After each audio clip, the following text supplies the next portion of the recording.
Bueno, bienvenidos y bienvenidas. Hola. Un aplauso. Son las 4:15. Gracias. Ahí, bueno, acomódense porque esta es una jornada larga. Vamos a ver Sí. muchas cosas, Fío Sargenti. Un montón de cosas. Hasta las 9 de la noche vamos a estar acá. Vamos a explicarles un poquito. Bueno, esto es Blender. Él es, ya lo conocen, pero él es Jorge Pinarello.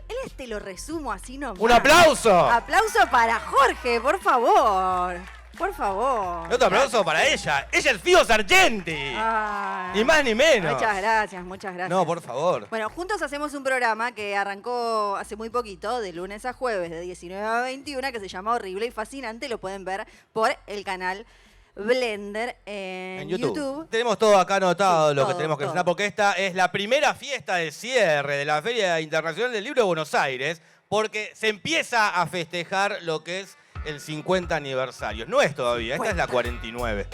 Pero para empezar a festejar de acá hasta el año que viene. Bueno, pero es un número muy grande, hay que arrancar con tiempo. Y este evento tan maravilloso es posible gracias a una alianza muy maravillosa, muy mágica, muy fuerte entre Blender, Sony Music Argentina y Fundación El Libro. Durante toda esta tarde, como les decíamos, hasta la noche, vamos a estar hosteando nosotros este evento histórico. Esto Acá es un en la antes y rural. un después. Histórico. Esto es un antes y un después. En la historia del libro, ¿no? Sí. Viene Del- Borges del y mundo mundial. Y este evento, ¿eh? Es la primera vez, así que... Las cosas que van a ver en esta jornada, esta tarde, va a haber paneles con escritores, va a haber ilustradores, Sí. habrá periodistas, habrá DJs, habrá sorteos donde tienen que participar ustedes y un gran, pero gran cierre musical con Kevin Johansen y Liniers. Así que un aplauso Sí. para Kevin Johansen y Liniers. Sí, sí. Géneros más propensos a viralizarse, a que la gente los mire, se quede enganchada, quiera leer y apoye ese contenido que ustedes suben. De hecho, ciencia ficción, ¿no? Rabia también está dentro de ese género. ¿Hay géneros más propensos o no? Depende cómo lo encares. Para mí depende mucho, o por lo menos en mi caso, depende cómo uno lo encare, cómo muestres el libro, muestres lo que el libro tiene para ofrecer. Obviamente que sí, estamos hablando del Eternauta, bueno, mucha gente se lo habrá comprado porque está la serie, eso sí, pero personalmente creo que tiene que ver con cómo uno encara la cuestión y el libro. Yo particularmente en el club de lectura, que es la esencia de Decime un Libro, hemos leído libros que nadie hubiera comprado, que la gente misma me dice, jamás hubiera leído este libro. Y bueno, a mí me dan ganas de que la gente lea ese libro y por eso también hago el club de lectura, lo recomiendo, etc. Entonces como que tiene que ver con algo personal y entonces yo hago todo para que la gente quiera leer ese libro. Porque me parece importante por alguna razón, la que fuere, los temas o lo que sea. En cuanto a la viralidad de algunos libros, cuando vos ves un libro en Instagram que solo te dicen la sinopsis, puede ser que sea una publicidad o que nada, vos sabés cuando un libro va a estar bueno porque el creador de contenido lo recomienda en serio, lo analiza, lo critica, se nota el entusiasmo por un libro.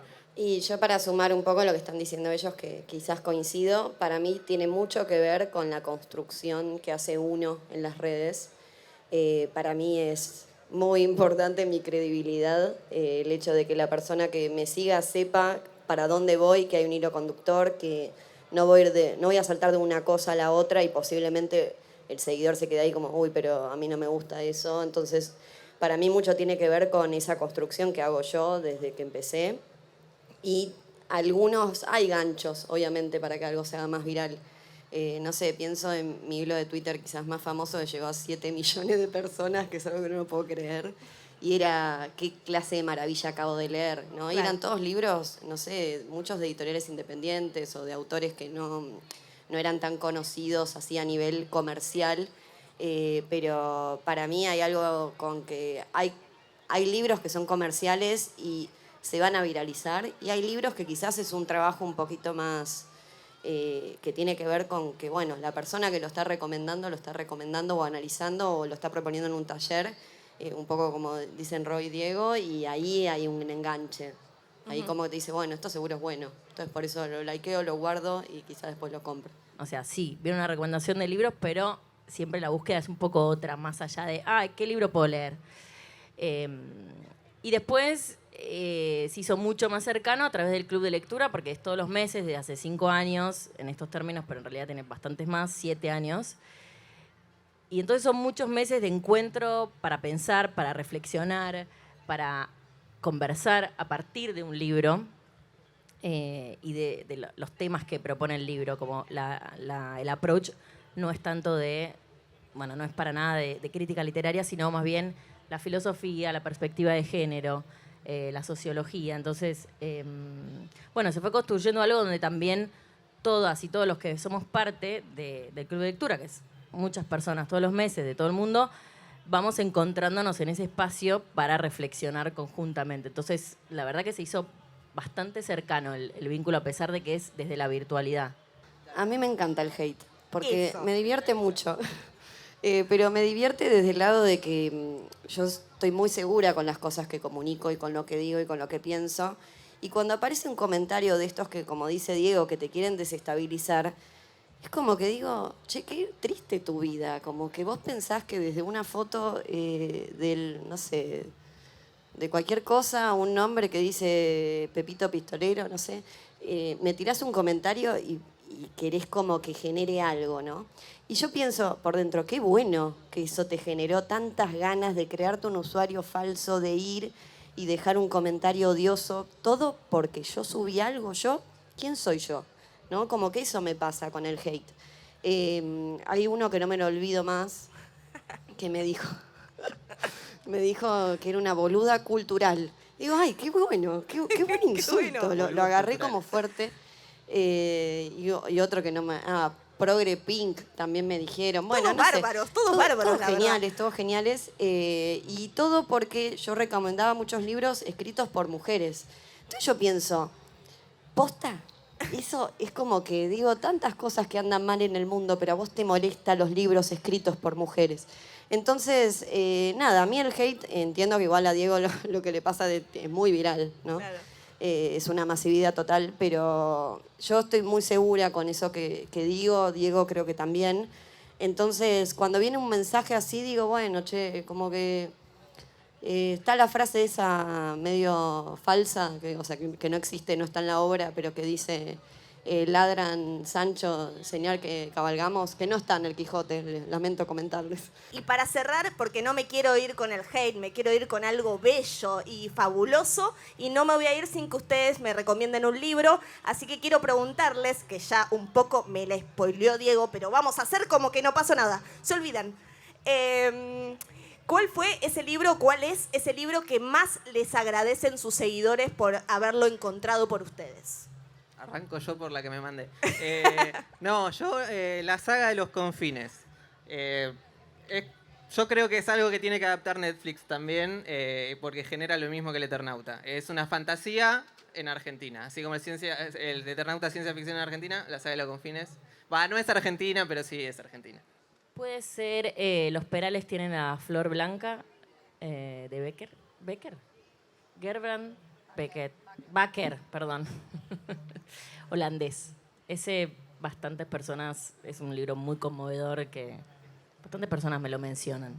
Y bueno, no quiero ser autorreferencial, pero creo que Un cuarto propio es un libro que me agradece mucho porque, bueno, hay una edición de Fera que está comentada por mí y ese libro siento que mucha gente le tenía miedo, no lo leía o algo, le parecía que era un libro difícil o que, bueno, que no quería ir por ahí, y con esta edición me lo agradecieron muchísimo.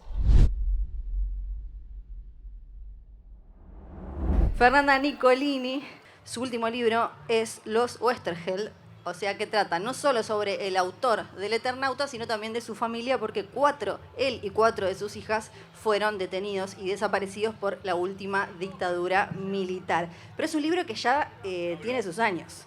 Sí, es un libro, bueno, gracias por la invitación. Es un libro de 2016, pero que empezamos a investigar en 2011. Nos llevó 5 años en la investigación, porque no solo es la reconstrucción de la vida de Héctor, un poco antes de empezar a militar en Montoneros, o sea, toda su vida como guionista, sino también la vida de sus 4 hijas, que también fueron militantes.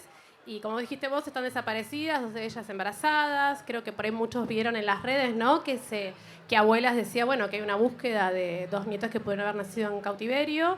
Pero también la idea del libro es como reconstruir una época, ¿no? Hay como una concentración ahí de unos años de militancia de la Argentina que nos permitió también reconstruir esto que a veces se piensa como algo medio monolítico, ¿no? Como la militancia de Bombita Rodríguez, bueno, los tirabombas y demás, ver como la complejidad y también la diversidad de lo que implicó militar en los 70, ¿no? A través de la historia de una familia, que eso también tiene un plus, y no solo una familia cualquiera, sino, bueno, del autor de Eternauta, que ahora que todos estamos viendo la serie y por ahí releyendo la historieta, vemos como hay un cruce de vida y obra. ¿Y te dio algo de bronca o querías revolearle algo a la tele o a la radio estos últimos días cuando se dijeron tantas cosas y también en redes sociales sobre la familia y la militancia de la familia? Yo creo que también son momentos... Creo lo siguiente, el Eternauta, como que la discusión del Eternauta sobre nadie se salva solo, ¿no?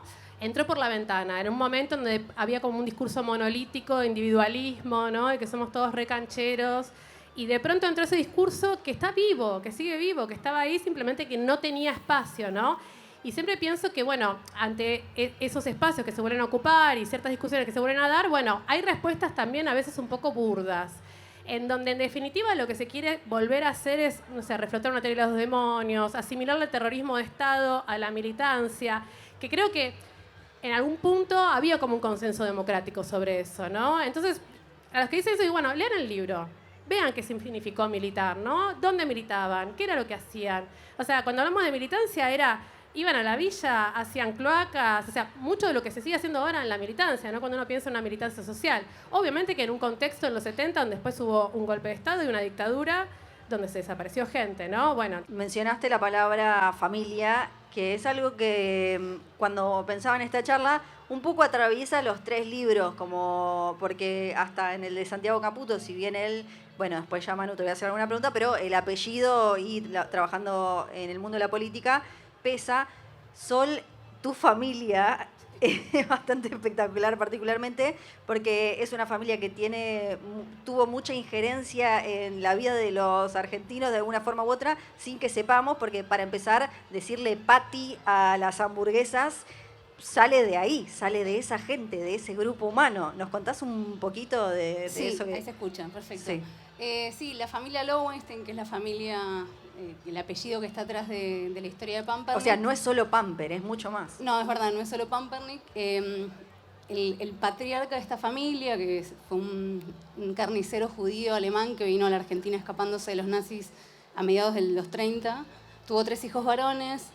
El Luis, que era el padre, siempre fue un tipo de mucho trabajo, que llegó con una mano atrás y una adelante, la típica, y terminó teniendo un frigorífico de exportación, una empresa de bienes raíces en Miami. Era un tipo con una cabeza para los negocios muy, muy impactante, y que eso se lo transmitió a sus 3 hijos varones. Un poco la forma de ganarse el apellido o el visto bueno del padre de estos 3 hijos era hacer su propio emprendimiento. El mayor, Ernesto, hizo Patty cuando tenía 20 años. 20 años, y ahora todavía le decimos Patty, por eso. Es como un mega Succession argentino. Total, sí. Total. La querían hacer en Estados Unidos y él dijo, no, la voy a hacer en Argentina. De hecho, la presentaron acá en La Rural en 1960. Fue un fracaso. Y bueno, y le llevó mucho tiempo como sacarla adelante. El hijo del medio fue como un poco el más díscolo de los 3, que igual tuvo una distribuidora de cine, que estuvo mucho tiempo... Había publicidades en las películas que era Lowe, era una distribuidora conocida. Y después el hijo menor fue el que hizo Pampernick a los 29 años, pero también hizo el Paseo de la Infanta, el Paseo Alcorta. El que hizo Patty también hizo Las Leñas, que es el centro de esquí más grande que tenemos en Argentina. Así que sí, fue una familia muy, muy prolífica y con mucho dinero también, ¿no? Con mucho dinero, sí, y una presencia sobre todo en determinados años, 80, 90, ¿no? Vinculados como medio a cierta idea de fiesta u opulencia, ¿no?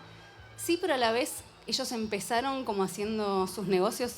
Pampernick abre en el 74 y fue... Claro, eso también es algo que nos sorprende a todos los que nos cruzamos con el libro, ¿no? Como que era anterior. Claro, y digamos, yo pensaba que el fast food había empezado con McDonald's y que había existido siempre, y ellos lo trajeron en el 74, Patty fue del 60, con lo cual creo que en ese sentido fueron muy adelantados por tener la posibilidad y los recursos económicos para viajar a Estados Unidos cuando casi nadie podía tomarse un avión al exterior, mirar el futuro en otras partes del mundo, copiarlo y traerlo a la Argentina, una versión un poco más edulcorada, pero una Claro. versión a la Argentina. Claro.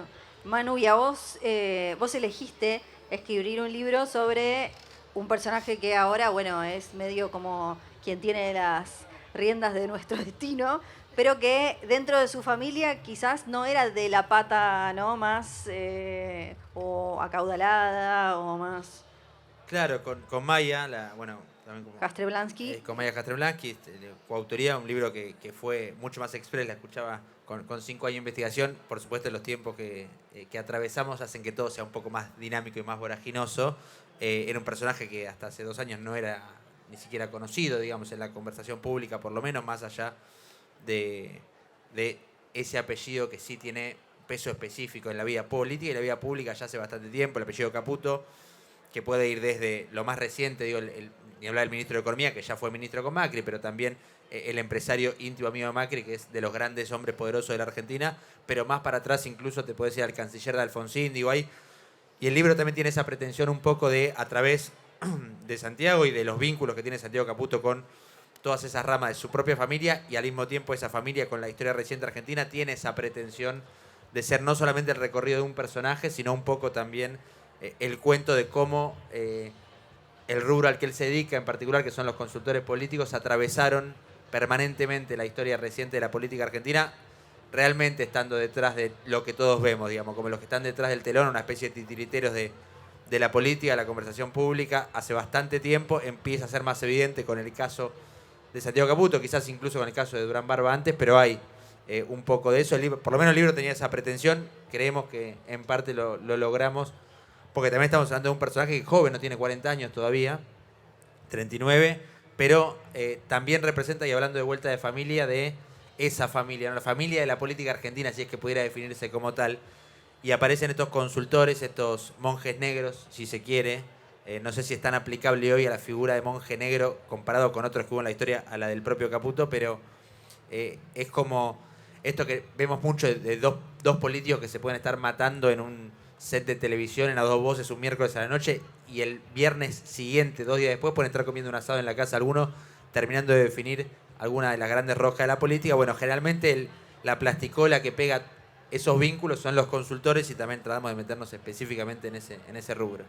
Más allá del trabajo de cada uno como periodista, ¿qué los hizo volcarse a escribir un libro sobre no ficción, que es un poco algo que cualquier periodista puede soñar, pero a la vez es un Everest, porque ya sea de algo que pasó hace 40 años, 50, o algo sumamente inmediato, tiene una cantidad de complicaciones enormes? ¿Qué los atrajo a ese desafío en particular? ¿En qué momento?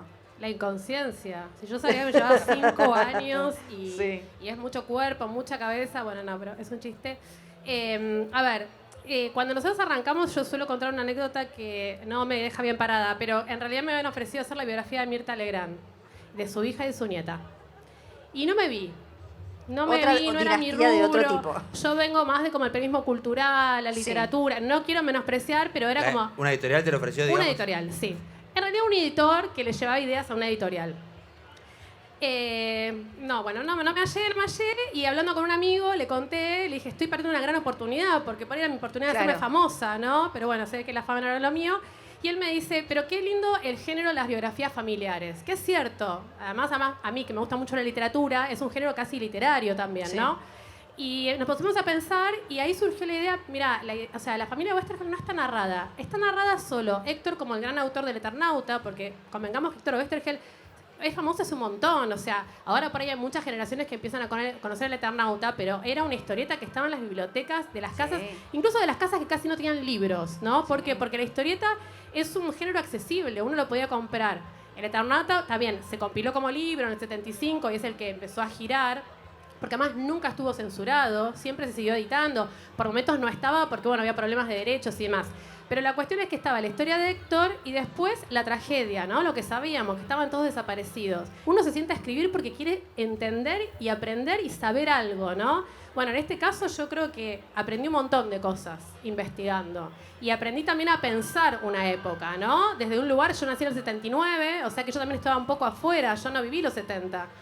Yo me crecí en democracia, ¿no?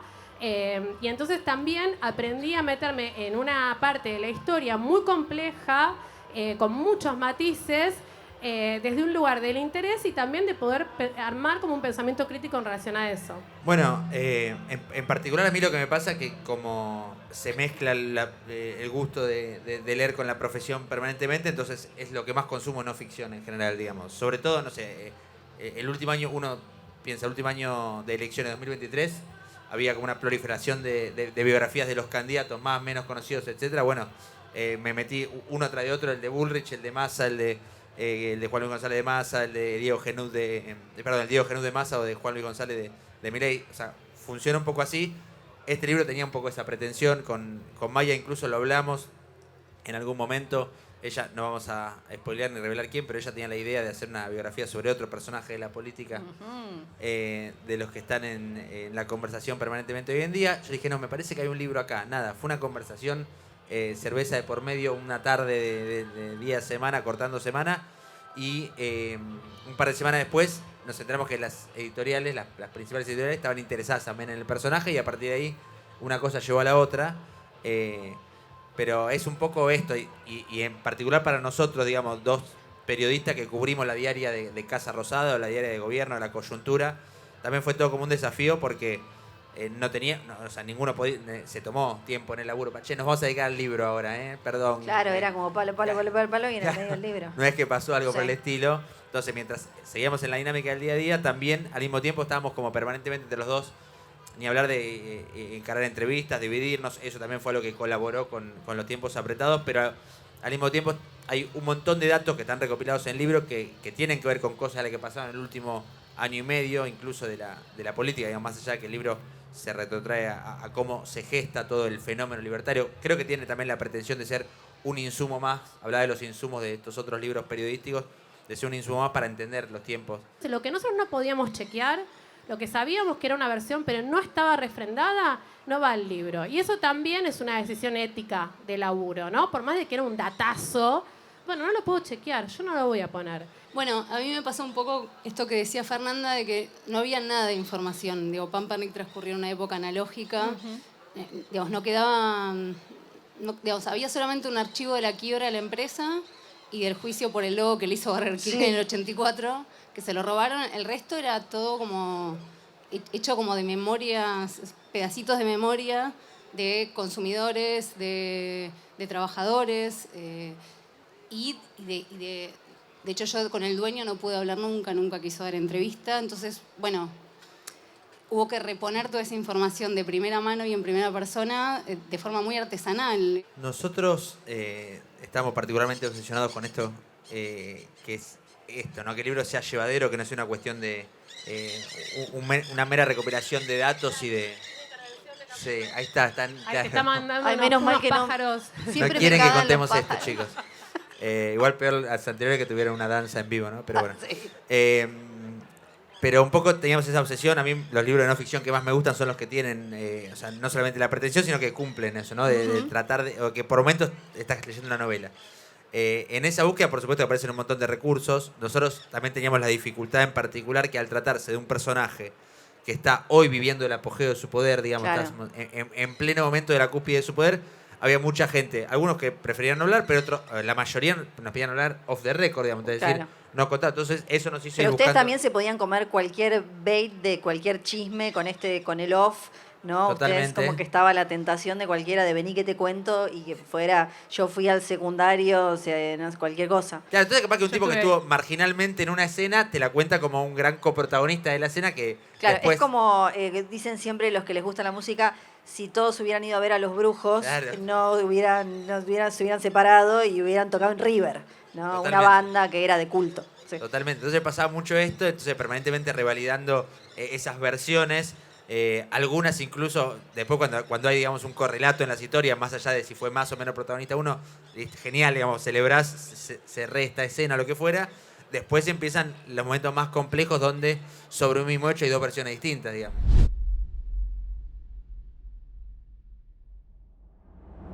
Mi padrastro me dio un libro suyo, no de él, sino tuyo, que es una historia del peronismo. Me dice, ¿me lo puede firmar Saborido? Me dice. Sí, claro. Yo le dije, obvio. Y lo vamos a hacer en No vivo. tengo lapicera. Yo tengo lapicera.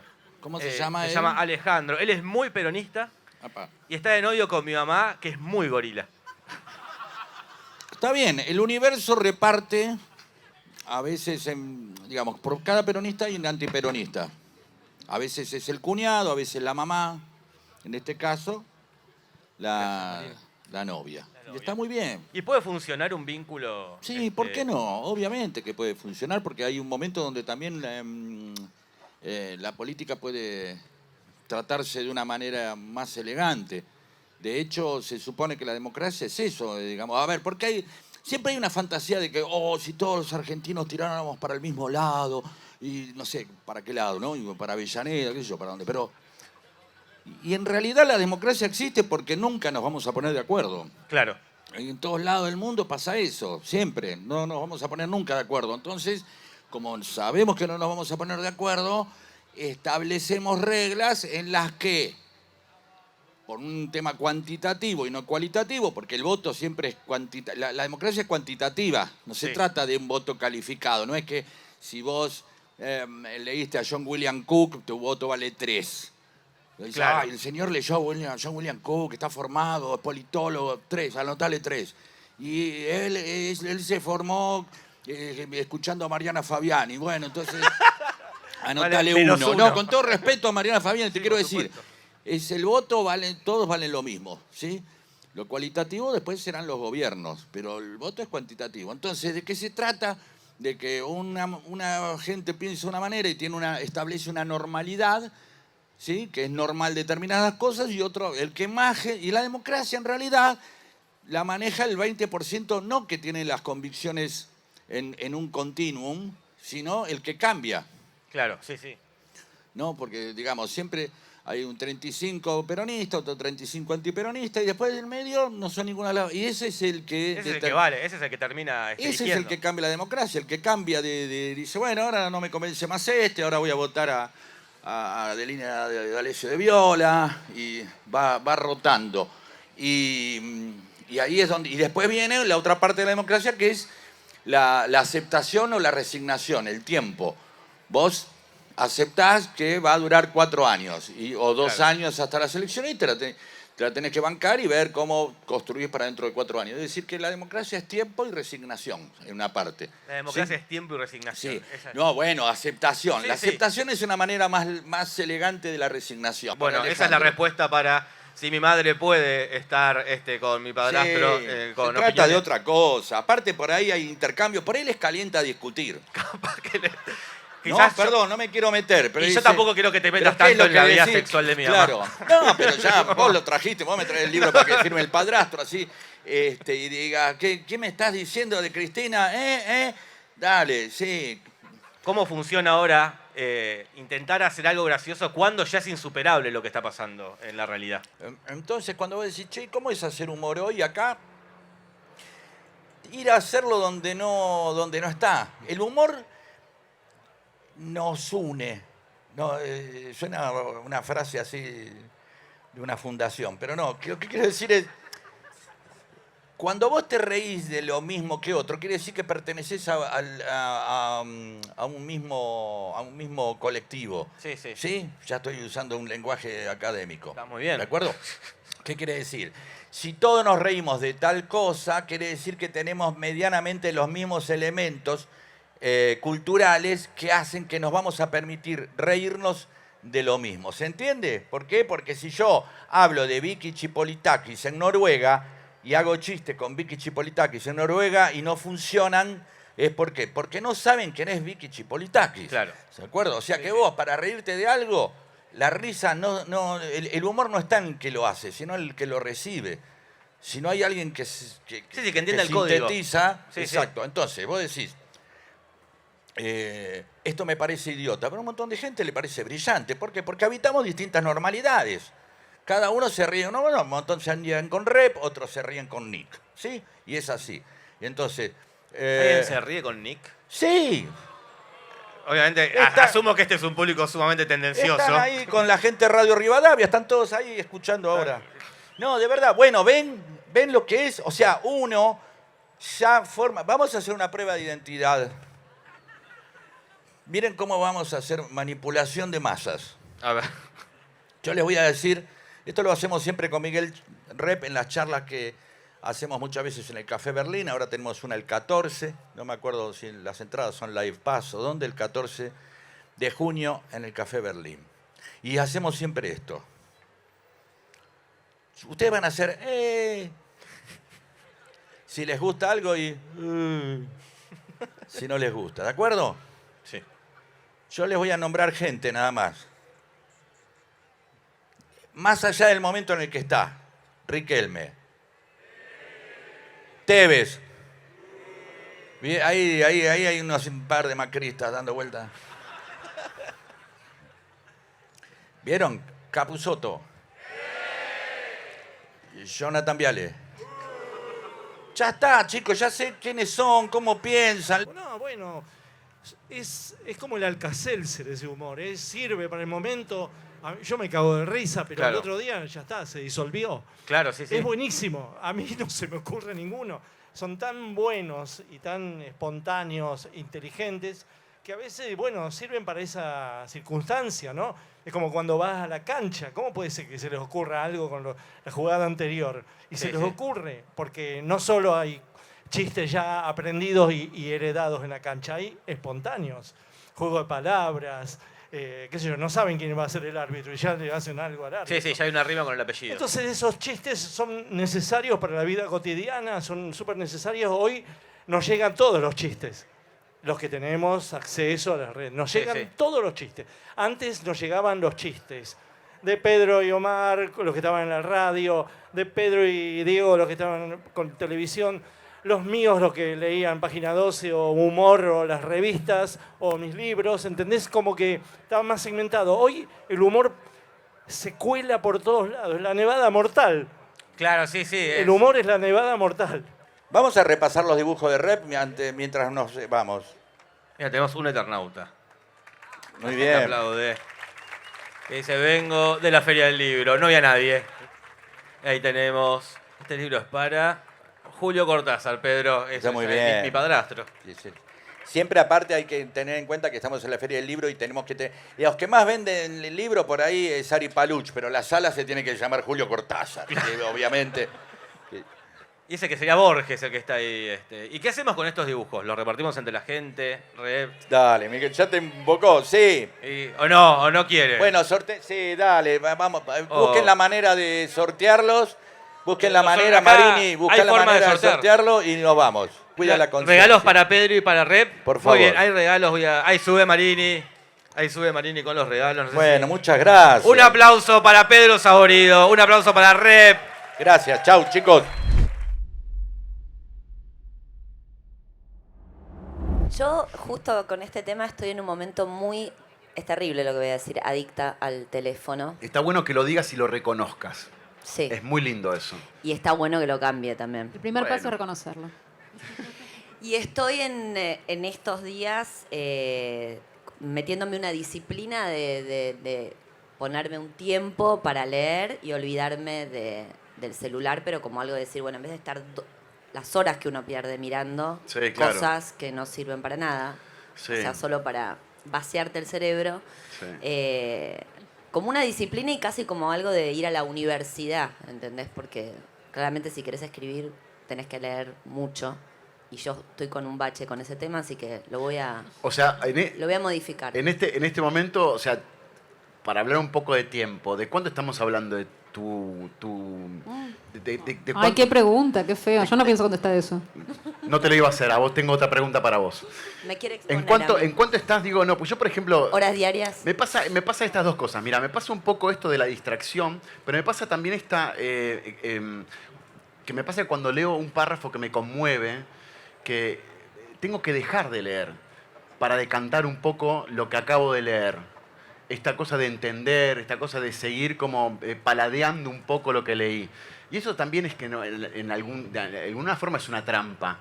Digo, porque es como esta cosa de seguir paladeando, pero ya estás como inmerso en ese otro mundo de lo que te rodea, del celular, del cotidiano y demás. Bueno, ayer estaba leyendo y me pasó algo muy de Wicca, perdón, que lo voy a decir, me voy a exponer, que es que estaba leyendo y vi una frase que me pasó esto que decís vos, y que hice, la posteé.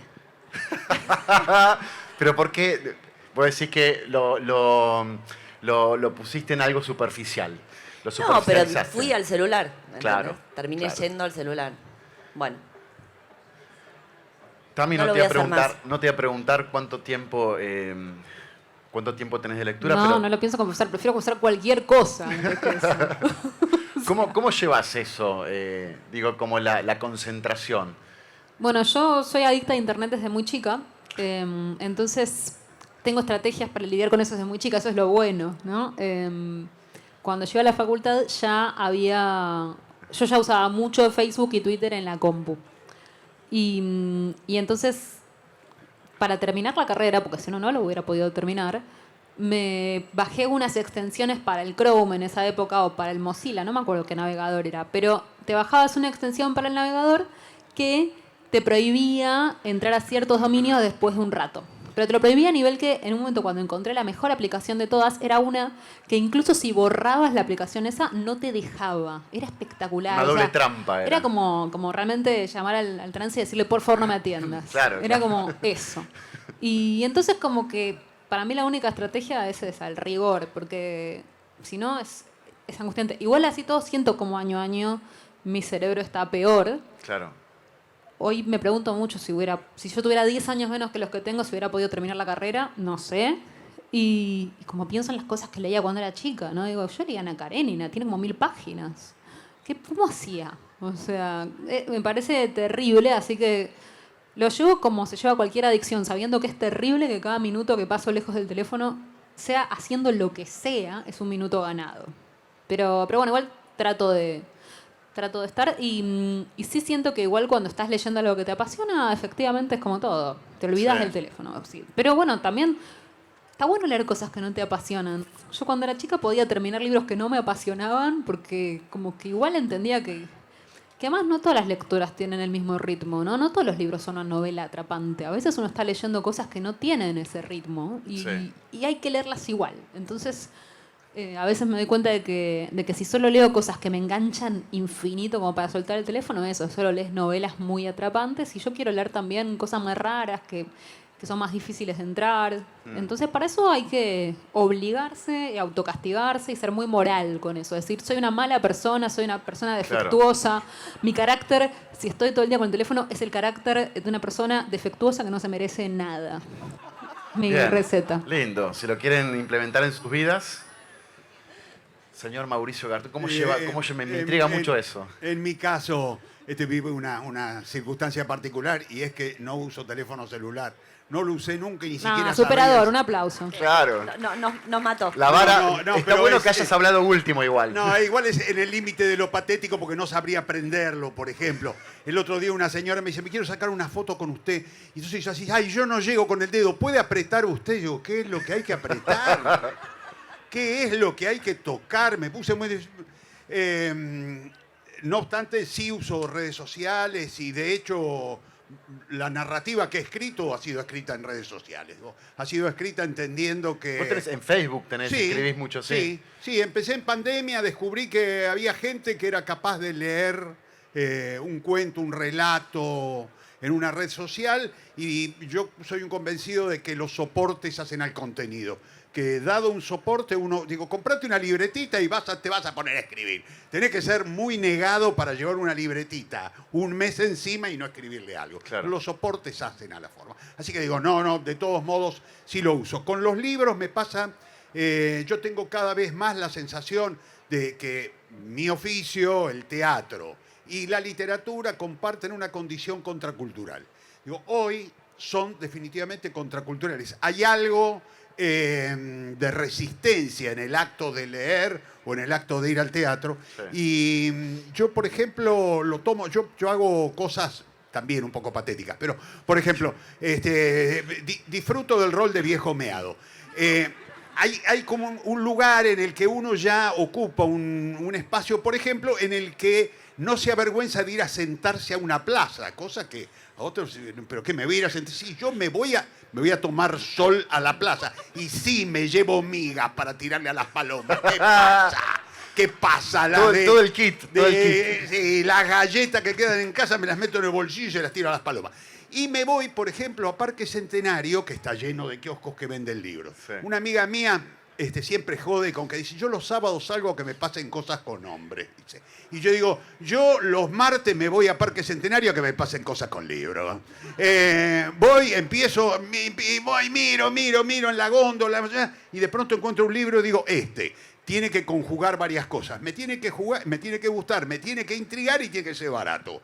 Lo compro y me voy a sentar. Tengo 5 banquitos identificados donde sé el sol de acuerdo a la hora. Me siento ahí y esos 40 minutos de lectura. A veces a la noche hago balance y digo, fue la mejor hora del día. 40 minutos leyendo al solcito. Resistencia.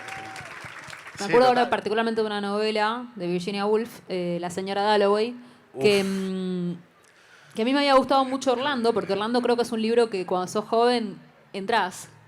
Y La señora Dalloway, en cambio, es un libro sobre una señora más bien un poco más grande, que es un día entero, pero solo un día, y son 300 o 400 páginas son. Y un día donde ella va a hacer las compras y en realidad se está preguntando un poco por la muerte y la finitud de la vida, y por ahí le ves eso a los 20 años y no te dice nada. No sé, a mí por lo menos en esa época me parecía...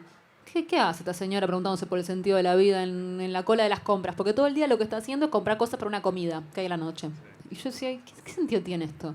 Y lo volví a agarrar hace poco y dije, como esa cosa de cuando estás en la rutina de estoy haciendo la cola del supermercado, digo, ¿cuál es el sentido de esto? Voy a morir y estoy acá haciendo la cola. Y de golpe me llegó un poco más. Entonces pienso que a veces pasa eso. En ese sentido yo le tengo mucha confianza como a cierta idea del canon, ¿no? Como, bueno, si es un libro que efectivamente todo el mundo dice que es tan bueno como La señora Dalloway, hoy no me llegó, en algún momento me va a llegar y le vuelvo a dar oportunidades. En realidad la idea de la novela primero era contar a esta madre desde el lugar de hija, ¿no? Porque es un personaje, bueno, no sé, cuando lean la novela lo verán, muy rico, esta madre muy particular. Media excéntrica. Políticamente incorrecta, podríamos decir.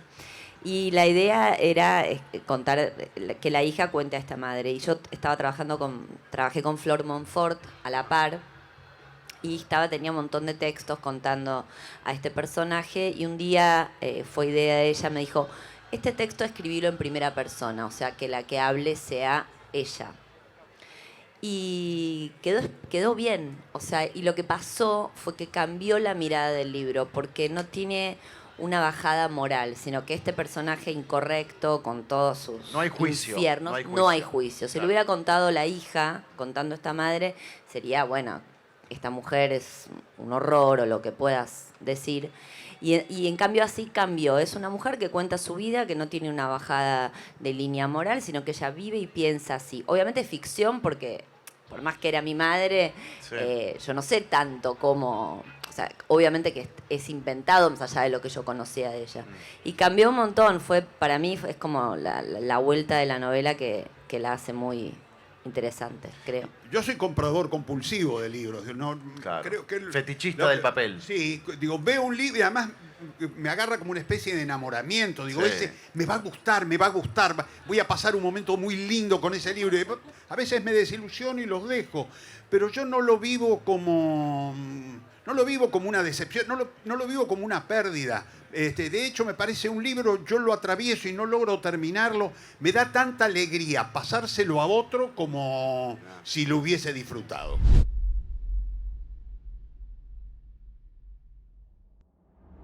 Cari, igual, los que se van, estamos hablando.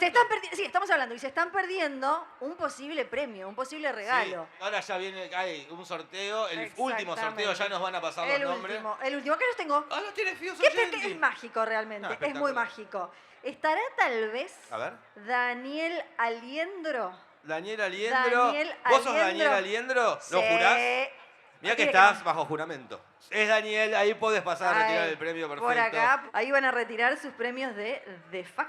Es el The momento. Fuck que no hace hot sale. ¿No hace hot sale? No hace hot ¿Por sale qué? porque sus precios son justos desde el principio. No creen en inflar para después bajar. Prefieren que cada persona compre tranquila cuando Vale. quiera sin correr detrás de una oferta. Gracias The Fuck por los regalos que se estuvieron llevando, los premios. The Fuck. The Fuck. The Fuck.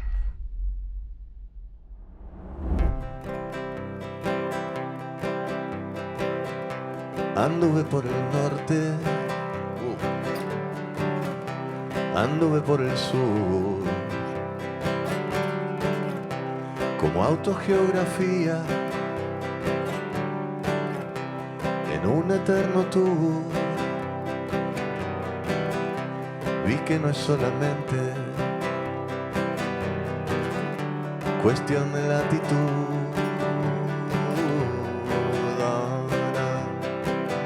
On our way to Bratislava, volviendo de Valderrama, porque vaya donde vaya, and regardless of the Java, someone always brings some ganja, and it doesn't matter quite. I've been alone in summer,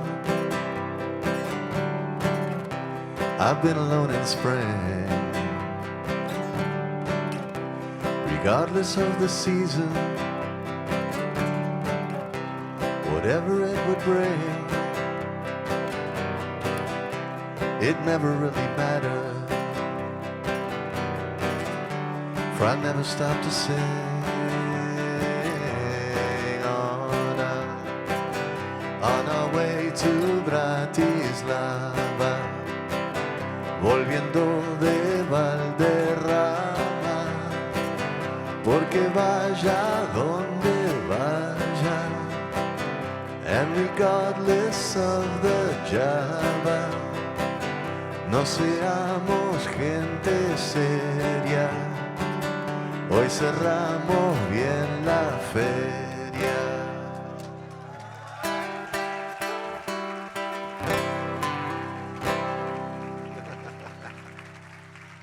Muy bien, muy bien.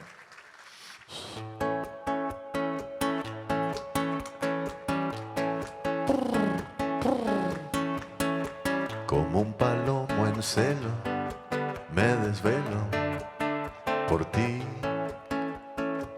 Doy vueltas como un trompo y me rompo para ti.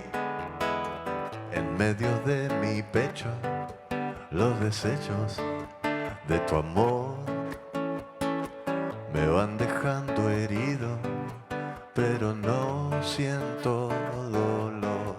Por favor, dime que sí. Por favor, no es solo para mí, es para que volemos al lugar que más quieras. Pum, pum, pum, pum, pum, pum, pum, pum, pum. Mighty, mighty, mighty, bom, bom. Como un palomo en celo, me desvelo por ti. Doy vueltas como un trompo y me rompo porque sí. En medio de mi pecho, los desechos de nuestro amor nos han dejado heridos, pero ya no hay dolor. Por favor, dime que sí. Por favor, no es solo para mí, es para que volemos al lugar.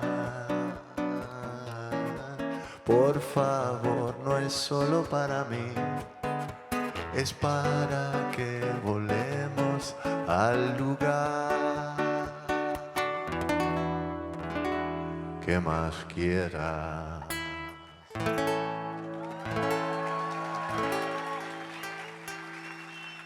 Muy bien, mira. Un poco de guacamole para abrir el apetito con el maestro Rep. Ahí va. 2, 3 y...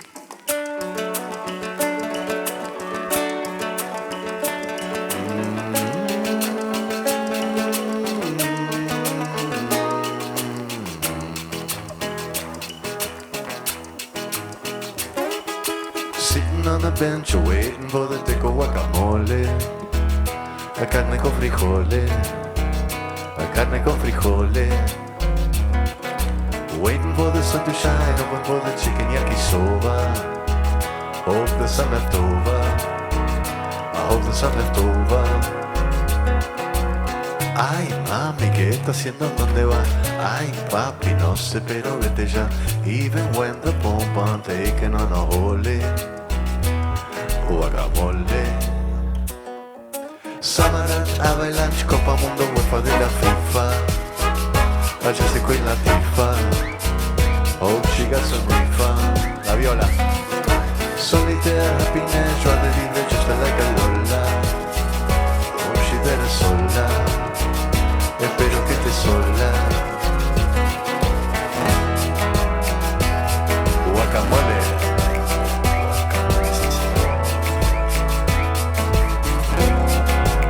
Por favor.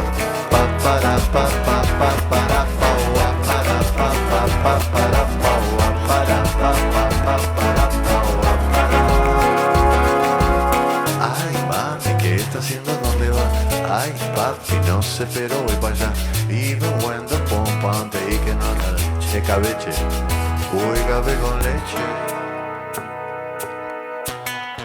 Y vamos a comer a lo de Beto que nos hizo guacamole. Por favor, carne con frijoles.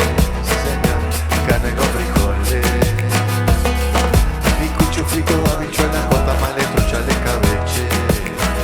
Con café con leche. Y con café con leche. Y chimichurri, chicken en cara, guatatuba. Y yo maqué piruba. Bueno, y yo maqué piruba. Qué rico. Oh, un poquito de manteca, 4 cucharadas de milanesa. Pa' queso con frambuesa. Por favor, pongan bien la mesa. Por favor, pongan bien la mesa ahí.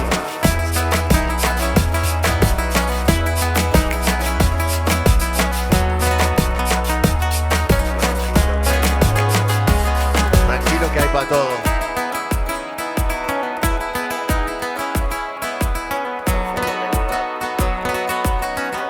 Y 2, y 3, y 4. Y Boca Junior, River Plate, Chacarita, Diego Maradona.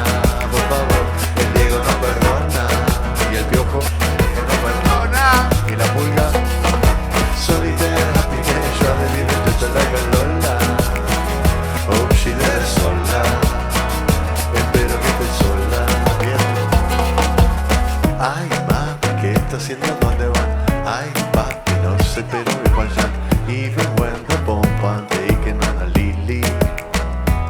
Don't be so silly. Guacamole. Guacamole, sí señor. Por favor.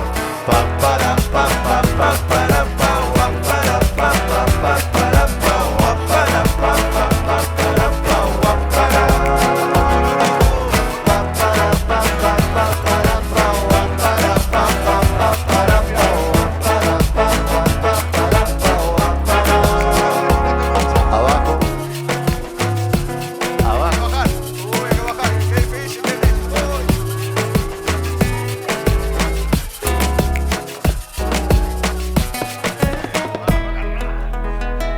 Muy rico.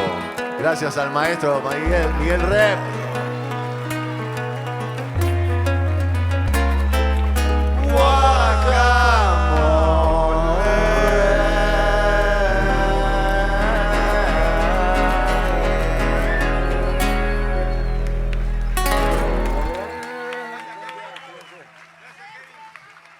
Bueno, para las personas, imaginamos, gracias al maestro Miguel. Gracias, Rep. Un aplauso fuerte.